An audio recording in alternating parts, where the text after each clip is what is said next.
Well, you know, I think earlier you had made mention of modernizing our schools, and that part of the American Jobs Act includes the investment in revitalizing our schools, some 35,000 schools across this nation. And the statistics are there. People document historically what investments in refurbishing our schools have meant. And for every $1 billion of investment, we can grow some 9,000 to 10,000 jobs. That's the start of the story. And so what we have here, the modernization of schools, would create some 250,000 jobs. But as I said, that's just the start of the story. What happens after that? Maintenance costs, operating costs, reduced, because you might have energy efficiency embraced in that restructuring. You'll have better, more efficient, weather-tight situations, more comfortable situations for students in which to learn, which is important. Mr. Tonko, you might actually have bathrooms at work. Absolutely. You might actually have a place where kids want to be. Right. You'll have a school that has a decent paint job, air conditioning. Kids would want to be in that school. Right. But we have schools across this nation where you wouldn't want to be, I wouldn't want to be there, and I certainly wouldn't want my kids in that classroom. They're typical danger zones with ceilings falling and, you know, poorly upheld infrastructure. But the jobs, the absolute jobs of 250,000 count, would benefit, again, the economy, but these operating costs that are reduced, and they theorize that it could be in the neighborhood of $100,000 a year. Now, think of what you can do locally with that. That might mean 2 teachers, or it might mean 200 more computers, or it might mean 5,000 textbooks.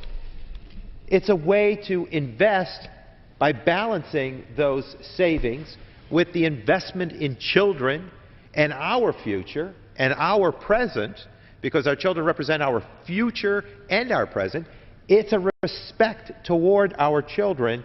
And again, these are, I think, in keeping with the old American spirit, the pioneer spirit, to enable us to dream bold dreams and to encourage our youngsters to pursue these career paths and to develop, again, the workforce of the new millennium, where we are going to be asked to compete in a global marketplace where there are investments going on around the world. And now is not the time to cut our commitment to our children and our society and our competitiveness as a business community. So it all comes together in a very structured sense, in a very comprehensive plan. Well, Mr. Tonko, there is one additional piece to this puzzle, and that is the Democrats have been putting forth for the last 2 years a project which we call Make It in America. This is the rebuilding of the American manufacturing sector. 25 years ago, there were just under 20 million Americans employed in manufacturing. These were the middle-class jobs. Now there are just over 11 million. We've seen the hollowing out. We've seen the outsourcing of Americans' manufacturing jobs. There were actually policies in place before the Democrats in 2010 took control of this and ended tax breaks for American corporations who outsourced jobs. They actually were able to reduce their taxes by sending jobs overseas. We ended about $12 billion of those crazy, unnecessary, destructive tax breaks.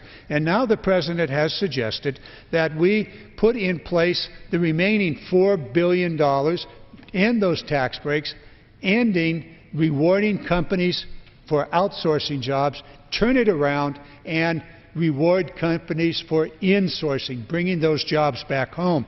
I have a piece of legislation that we've been working on, and it's actually getting some legs and moving along, and it's part of Make It in America.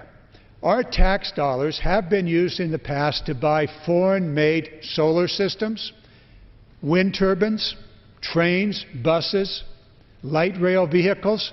My legislation says if it's our tax money, then by golly, it's going to be spent on American-made equipment, bringing our tax dollars home so that we buy American, so that we make it in America once again. And when we make it in America, America will make it.